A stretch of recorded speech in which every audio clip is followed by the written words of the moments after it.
milyen parfümöt használ, az is azért elég elgondolkodó, meg hogy valaki meg milyen lendülete.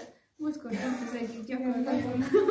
Én most csak a sajátomat érzem, úgyhogy meg a szikrának a szövét.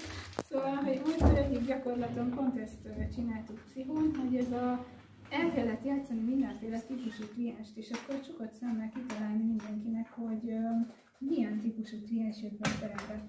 És akkor abból, ahogy bevágja az ajtót, ahogy oda megy a székhez, ahogy levágja magát, azért sok mindent lehet vonni.